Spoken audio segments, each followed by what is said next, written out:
Boucher, président de l'Association des spécialistes en médecine d'urgence du Québec. Bonjour, Dr Boucher. Merci d'être avec nous. Bonjour, Mme Marco. Bon, comment ça se passe aujourd'hui?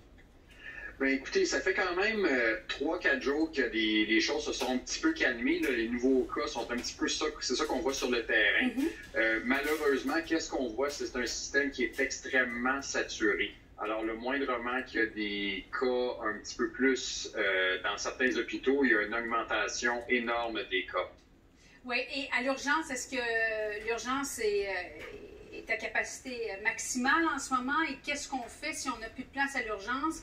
Est-ce que ces gens-là se retrouvent aux soins intensifs ou si on n'a plus de place aux soins intensifs, est-ce que les patients se retrouvent à l'urgence? Comment ça se déroule?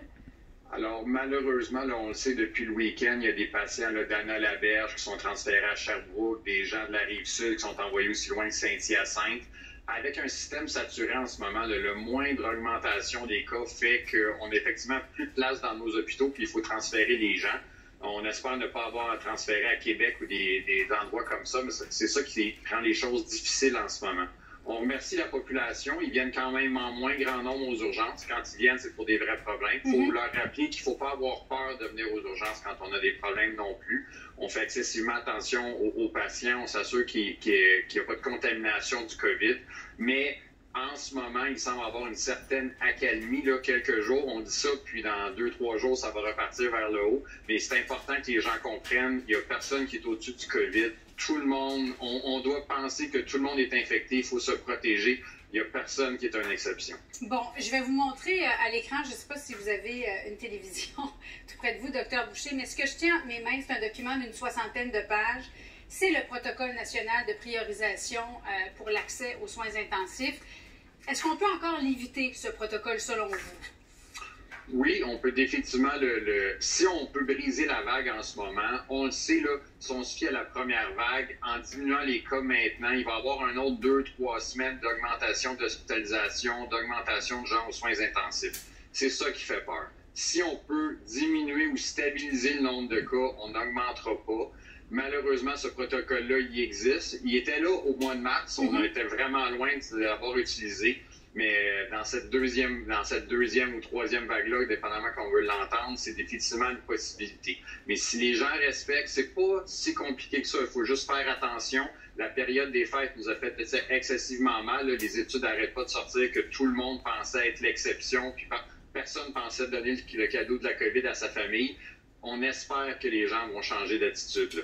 Que dit ce protocole? Est-ce que vous avez pu vous familiariser avec, Dr Boucher? Oui, ça fait quelques fois qu'on passe à travers Nous, les équipes, je vous dirais, depuis la fin novembre, là, il y avait déjà des équipes qui avaient été mises en place au printemps, mais depuis le mois de novembre, il y a eu beaucoup plus d'attention portée à ces choses-là. On est rendu vraiment à l'étape de faire des pratiques pour pouvoir s'assurer que tout roule bien si jamais on s'en sert. Il faut comprendre que les lits de soins intensifs en ce moment, il y en a qui sont pour le COVID, puis il y en a qui sont pour d'autres patients.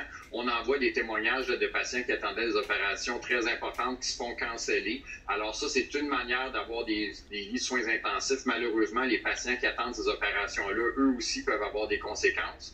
Mais si jamais le protocole augmentait, puis si malgré le transfert de patients là, à travers toute la province, faisait que les lits étaient saturés. Alors là, les équipes vont se mettre en place. C'est un protocole qui est quand même très bien fait, là, qui enlève tout le côté, si on veut, politique. C'est vraiment, on y va selon des critères très fermes, reconnus. Puis, mais comme je vous dis, on espère vraiment ne pas avoir à se servir de ça.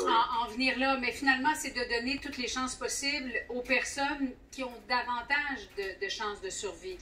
Oui, puis il faut comprendre qu'il y a plusieurs étapes, là, si on veut, au protocole. Il ne faut pas penser là, que le moindrement qu'on a des petites maladies qu'on va se faire enlever les soins intensifs. C'est vraiment par étapes. Au début, c'est vraiment les gens là, qui n'ont vraiment pas beaucoup de chances de survie qui vont se faire offrir. Puis il faut se comprendre, là, on n'enlève pas la thérapie, on se fait juste offrir des alternatives qui sont pas optimales, mais c'est d'autres soins. Puis ça, c'est très bien décrit dans le protocole. Oui, des soins de confort. Oui, mais c'est des soins entre les soins intensifs et les soins de confort. Il faut comprendre qu'il y a toute une série de mesures, l'antibiotique, la gynothérapie. On peut continuer à faire beaucoup de choses sans être aux soins intensifs, mais c'est sûr que quand quelqu'un est très malade, qui a besoin d'un respirateur, les soins intensifs, c'est la manière de traiter les gens. Bon, alors évidemment, on espère qu'on n'en reviendra pas là. Le critère, là, c'est que, bon, on parle d'une capacité aux soins intensifs qui pourrait dépasser les 200 %. On sera à combien aujourd'hui, selon vous, Dr Boucher? Alors, ça dépend des régions. Sur l'île de Montréal, on a augmenté on est au-delà du 100 %. C'est des technicalités, là, mais il faut comprendre que les objectifs pour les lits COVID on a dépassé le 100 %, mais c'est probablement à peu près 50 % des lits des soins intensifs à Montréal. Il faut le comprendre, là, toutes les opérations cardiaques, plusieurs de grosses opérations là, au niveau intestinal ont besoin d'aller aux soins intensifs. Ça ne donne rien d'opérer quelqu'un s'il décède pour après parce qu'on n'a pas les bonnes choses. Donc, il y a quand même ces patients-là, on continue à s'en occuper. On le sait, là, 90 % des patients dans les hôpitaux, ils n'ont pas la COVID. Il faut s'occuper de ces gens-là. Donc, en ce moment, les lits de soins intensifs, ceux qui étaient réservés pour la COVID sont définitivement pleins. On s'attaque maintenant à un 150 %. On commence à envoyer des patients dans d'autres régions. C'est la bonne chose à faire. Puis on espère, là, si la diminution de cas peut se poursuivre, si les hospitalisations peuvent se stabiliser, on espère que d'ici 2-3 semaines, les choses vont pouvoir redevenir un petit peu plus normales. Docteur Gilbert Boucher, merci beaucoup encore une fois d'avoir été des nôtres cet après-midi. Merci, Mme Marco. Au plaisir.